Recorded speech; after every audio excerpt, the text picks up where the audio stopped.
दोस्तों, हर किसी की लाइफ में एक ऐसा टाइम जरूर आता है जब सब कुछ ठीक चलने के बाद भी उसको वो फीलिंग नहीं आती जो आनी चाहिए। मतलब अभी भी उसको ये लगता है कि यार स्टिल बहुत कुछ करना बाकी है, पर क्या और कैसे करना बाकी है ये उसको समझ ही नहीं आता। तो देखो, इस चीज का सिंपल मतलब यही है कि अभी आप खुद को ठीक से समझ नहीं पाए और ना ही अपनी प्रोग्रेस को ट्रैक करने के लिए खुद से कुछ सवाल कर पाए हैं। साइकोलॉजी कहती है कि जिस तरह के सवाल आप खुद से दिन रात पूछते हैं, वही सवाल फिर आगे चलकर आपकी लाइफ तक को लीड कर देते हैं। क्योंकि जो कुछ भी आपके माइंड में हर वक्त चलता रहता है, सबसे ज्यादा फोकस आपका उसी चीज पर होता है। इसीलिए ये जरूरी है कि खुद को डेवलप करने के लिए आप खुद से कुछ जरूरी सवाल पूछें, क्योंकि सेल्फ डेवलपमेंट एक ऐसी चीज है जो एक बार में ही नहीं मिल जाती। ये धीरे धीरे छोटे छोटे स्टेप्स लेने से आपको मिलती है। आज की ये जो वीडियो है ना, वो आपके लिए बहुत ज्यादा इंपॉर्टेंट है, क्योंकि आज मैं आपके सामने कुछ ऐसे सवाल रखने वाला हूँ जो आपको खुद से पूछने चाहिए, जो ना सिर्फ आपकी प्रोग्रेस को ट्रैक करेंगे, बल्कि इन सवालों से आपको ये भी अंदाजा हो जाएगा कि अब इस मोमेंट पे आपको अपनी लाइफ में क्या करना चाहिए। So let's begin. सबसे पहला सवाल, know clearly who you are. जब आपको ये लगता है कि आप अपनी लाइफ में कुछ भी नहीं कर पा रहे हैं, तो ये एक तरह का इंडिकेशन होता है कि अब आपको यहाँ पर सेल्फ रिफ्लेक्शन की जरूरत है। सेल्फ रिफ्लेक्शन यानी खुद से ये पूछना कि आप अपने आप से चाहते क्या हो, आपका असली मकसद क्या है, और सबसे इम्पोर्टेंट बात, आप खुद को अपनी नजरों में किस तरह से देखना चाहते हो। क्या सिर्फ आपकी लाइफ का मतलब एक जॉब करते रहना है, अपनी फैमिली की देखभाल करना है, अपने पैशन पर काम करना है, खुद को कुछ बनते हुए देखना है? आपको करना क्या है? जब भी आपको एक पॉइंट पर आकर अपनी लाइफ मीनिंगलेस लगे या आप खुद को किसी चीज में फंसा हुआ पाओ, तो यकीन मानना आपके खुद के अंदर इतनी पोटेंशियल है कि आप खुद के साथ टाइम बिताकर कुछ सवालों के जवाब जानकर अपनी हर प्रॉब्लम को सॉल्व कर सकते हैं। अगला सवाल, can I control my emotions. अपने इमोशंस को कंट्रोल कर पाना एक ऐसी पावर होती है जो बहुत ही कम लोगों में होती है। अगर आप लोगों से इस बारे में पूछोगे कि क्या आप अपने इमोशंस को कंट्रोल कर सकते हैं, तो यकीनन 10 में से 8 लोगों का यही कहना होगा कि हाँ, क्यों नहीं। इनफैक्ट मुझसे अच्छा अपने इमोशंस पर कोई कंट्रोल कर ही नहीं सकता, जबकि सच्चाई इससे बिल्कुल अलग होती है। ये मैक्सिमम लोगों के दिमाग में अपने इमोशंस को लेकर एक अजम्पशन है जो वो रखते हैं जस्ट बिकॉज वो दूसरों के सामने एक्स्ट्रा ऑर्डिनरी साउंड करें। पर इन्हीं लोगों के साथ जब कुछ गलत हो जाता है या कोई अगर उनके सामने आकर कुछ बोल जाता है, तो ये लोग फिर अपना आपा खोने में सेकंड्स भी नहीं लगाते, जो उनकी पूरी सच्चाई दिखा देता है। इसलिए अपने इमोशंस पर आप किस हद तक कंट्रोल कर सकते हैं, ये खुद से जरूर पूछिए और जानने की कोशिश कीजिए कि जब सिचुएशन आपके हाथ से बाहर हो जाती है तो आपका रिएक्शन क्या होता है या आप उससे डील कैसे करते हैं। क्योंकि खुद को लॉन्ग टर्म तक बेहतर बनाए रखने के लिए अपने इमोशंस पर अपना कंट्रोल रखना बहुत जरूरी है। अगला सवाल, is there anything in your life which you are taking for granted. दुनिया में बहुत से ऐसे लोग होते हैं जो चीजों की तब तो बिल्कुल वैल्यू नहीं करते जब वो उनके पास होती है, पर जब वो चीज उनसे दूर चली जाती है तब उनको ये रियलाइज होता है कि उन्होंने अपनी लाइफ में ये क्या खो दिया है। बट फिर उनके पास सिर्फ पछताने के सिवा और कोई ऑप्शन नहीं बचता।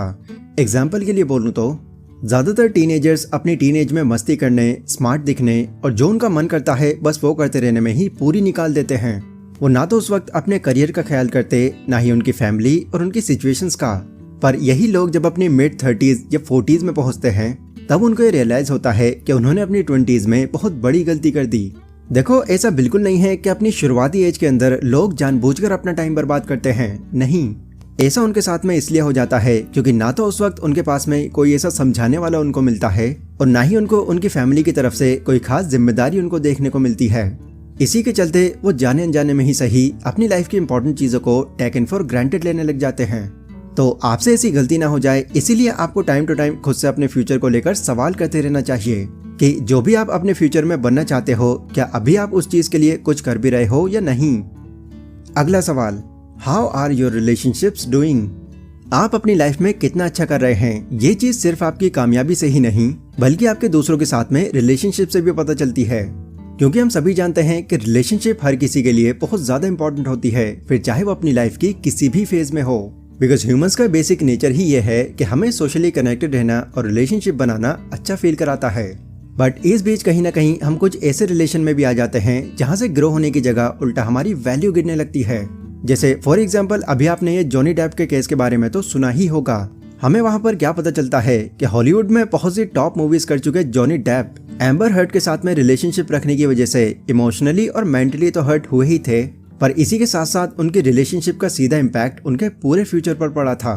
और कई लोग अब तक ये सोचते आ रहे थे कि उनके इस तरह से डूब जाने का रीजन उनका अय्याशी करना था, इसलिए रिलेशनशिप को लेकर भी क्वेश्चनिंग करना आपके लिए बहुत इंपॉर्टेंट है।